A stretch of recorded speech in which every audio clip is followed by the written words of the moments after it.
आज हम हिंदी ओएसएसटीटी और आरएसटी से जुड़े कुछ प्रश्नों को प्रैक्टिस करेंगे। चलो देखते हैं। इसका पहला प्रश्न है, शिव शंभू को बचपन में किसे पकड़ने की इच्छा होती थी? शिव शंभू को बचपन में बुलबुल पकड़ने की इच्छा होती थी। अगला प्रश्न है, आप साधु हैं, आपको दुनियादारी समझ के नहीं आती, यह कौन किससे कहा है? यह ऑप्शन ने नारद को कहा है। चित्रलेखा उपन्यास के अनुसार इनमें से सामंत कौन है? सामंत है मृत्युंजय। आपकी बंटी उपन्यास के अनुसार इनमें से कौन सबसे उपेक्षित है? आपकी बंटी उपन्यास के अनुसार सबसे उपेक्षित है बंटी।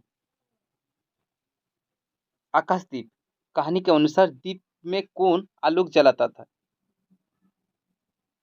आकाशदीप कहानी के अनुसार दीप में चंपा आलोक जलाता है।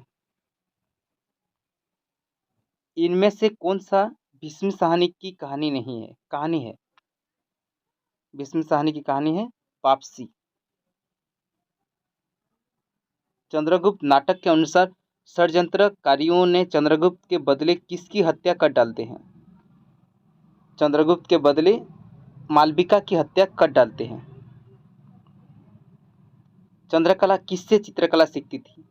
चंद्रकला मनोरमा से चित्रकला सीखती थी। बाबू, वह औरत आपको बुला रहा है, यह कौन किससे कहा है? यह रजिया की बेटी लेखक को कहा है। कुल्फी वाला कहाँ रहता था?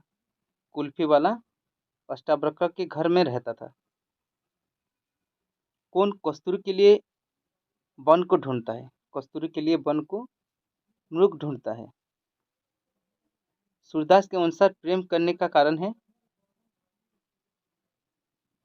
अज्ञात। सूरदास के अनुसार प्रेम करने का कारण अज्ञात है।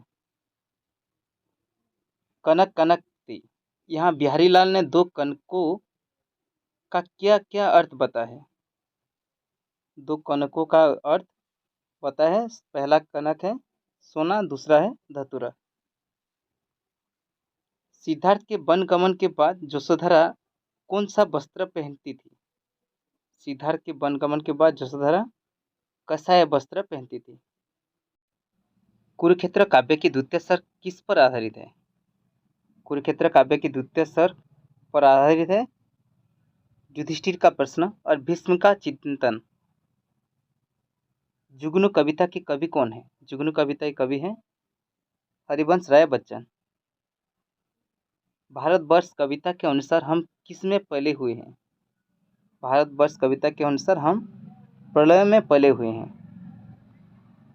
किसको देखकर बाल व्यंगिनी गाती है? सूर्य का प्रथम रश्मि को देखकर बाल व्यंगिनी गाती है। तोड़ती पत्थर के अनुसार पत्थर तोड़ते तोड़ते लगभग क्या हो गई? तोड़ती पत्थर के अनुसार पत्थर तोड़ते तोड़ते लगभग दोपहर हो गई। बहुत दिनों के बाद कविता में किसका वर्णन किया गया है? बहुत दिनों के बाद कविता में प्रकृति का वर्णन किया गया है। हिंदी में कौन सा वर्ण अंत में रहने से उसका उच्चारण नहीं होता? हिंदी में अ वर्ण अंत में रहने से उसका उच्चारण नहीं होता। इनमें से कौन घोष वर्ण है? घोष वर्ण है, इसका सही आंसर है ऑप्शन डी, ग घ ई ऐ। अधमरा में कौन सा उपसर्ग है? अधमरा में अध उपसर्ग है। कौरव में कौन सा प्रत्यय है? कौरव में अप्रत्यय है। तेजः युक्त मय क्या होगा? तेजोमय होगा। महाराया यहाँ कौन सा समास है? महाराया में कर्मधारय समास है। निकास का विलोम शब्द छांटिए। निकास का विलोम शब्द है प्रवेश। इनमें से कौन सा स्त्री का पर्यायवाची शब्द है? मतंग, कपि, बामा, उपल। स्त्री का पर्यायवाची शब्द है बामा। इनमें से सही बरतनी वाला शब्द छांटिए। सही बरतनी वाला शब्द है ऑप्शन बी पितृभक्ति। इनमें से सही बरतनी वाला शब्द छांटिए। सही बरतनी वाला शब्द है उंगली। स्त्रीलिंग शब्द छांटिए। स्त्रीलिंग शब्द है घट, काट, नकल, आईना। इसका सही आंसर है ऑप्शन सी नकल। हाथी पर बहुवचन में क्या होगा? बहुवचन में होगा हाथियों पर। छात्रा ने शिक्षक से 2 प्रश्न पूछे। शिक्षक से कौन सा कारक है? शिक्षक से कर्म कारक है। काफी लोग यहाँ किस प्रकार का विशेषण है? काफी लोग इसमें अनिश्चित संख्यावाचक विशेषण है। मैंने घर लौटकर खाना खाया। इनमें से असमापिका क्रिया छांटिए। असमापिका क्रिया है लौटकर। हिंदी में काल कितने प्रकार के होते हैं? काल 3 प्रकार के होते हैं। इनमें से संयुक्त वाक्य छांटिए। संयुक्त वाक्य है ऑप्शन ए वह आएगा और मैं जाऊंगा। रचना की दृष्टि से वाक्य के कितने भेद होते हैं? रचना की दृष्टि से वाक्य के 3 भेद होते हैं।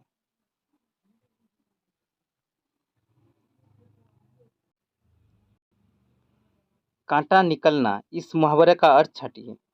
बाधा दूर होना। इसका सही आंसर है बाधा दूर होना। बहुत सस्ती होना इस अर्थ को समझाने वाला कहावत छांटिए। इसका सही आंसर होगा ऑप्शन बी सावधान 22 पसरी। आदर्श वाचन कौन करेगा? आदर्श वाचन शिक्षक करेगा। छात्रों के लेखन कौशल के विकास के लिए क्या करना चाहिए? लेखन कौशल के विकास के लिए श्रुतलेख करना चाहिए। मौन वाचन का उद्देश्य क्या है? मौन वाचन का उद्देश्य है ध्यानपूर्वक पढ़ना। कहाँ पर काठिन्य निवारण होता है? काठिन्य निवारण अनुकरण वाचन की बात होता है। कब कविता के केंद्रीय भाव का परिचय दिया जाता है? उद्देश्य कथन में कविता के केंद्रीय भाव का परिचय दिया जाता है। छात्रों में काव्यात्मक सहृदयता का विकास करना पद्य पाठ विधि का क्या है? छात्रों में काव्यात्मक सहृदय का विकास करना पद्य पाठ विधि का विशिष्ट उद्देश्य है। पहले नियम बताकर उसके बाद उदाहरण देना कौन सी विधि है? यह निगमन विधि है। नियम बताकर उसके बाद उदाहरण देना निगमन विधि है। व्याकरण पाठ में गृह कार्य कैसे होने चाहिए? व्याकरण पाठ में गृह कार्य नियमों को याद करना के अनुरूप होने चाहिए।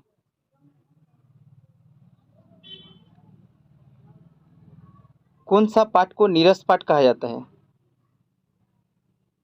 व्याकरण पाठ को नीरस पाठ कहा जाता है।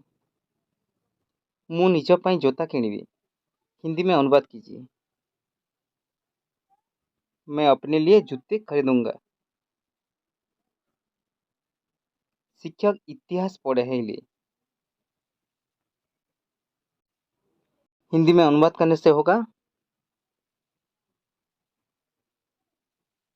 शिक्षक ने इतिहास पढ़ाया। आमे एका श्रेणी रे पढ़ूं हिंदी में अनुवाद कीजिए।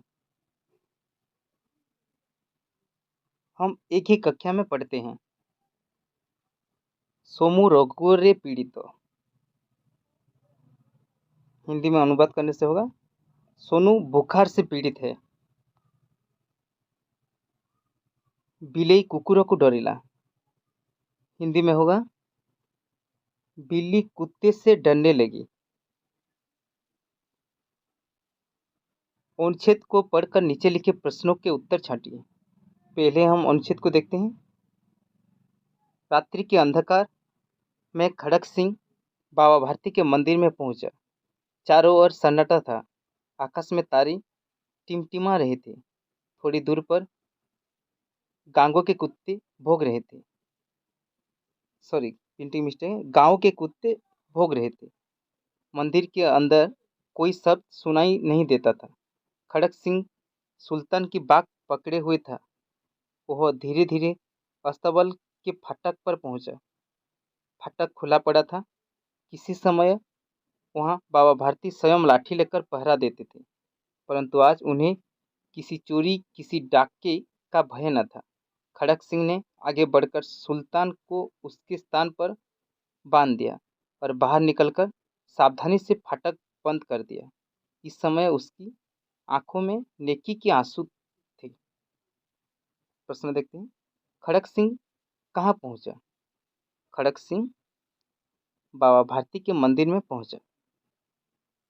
खड़क सिंह आगे बढ़कर क्या किया? खड़क सिंह आगे बढ़कर सुल्तान को अपने स्थान पर बांध दिया। नेकी का मतलब क्या है? नेकी का मतलब है अच्छाई। पद्यांश को पढ़कर नीचे लिखे प्रश्नों के उत्तर छांटिए। सम्राट स्वयं प्राणेश सचिव देवर है, देते आकर आशीष हमें मुनिवर है। दंत तुझ यहाँ यद्यपि असंख्य काकर है, पानी पीते मृग सिंह एक तट पर है। सीता रानी को यहाँ लाभ ही लाभ, मेरी कुटिया में राज भवन मन भाया। प्रश्न देखते हैं। यद्यपि असंख्य आकर है, यहाँ आकर का मतलब क्या है? आकर का मतलब है खान। मुनिवर क्या करते हैं? मुनिवर आशीष देते हैं। एक तट पर क्या होता है? एक तट पर मृग सिंह पानी पीते हैं। अगर आपको वीडियो अच्छा लगता है तो वीडियो को लाइक कीजिए, कमेंट कीजिए और चैनल को सब्सक्राइब कीजिए। Thank you.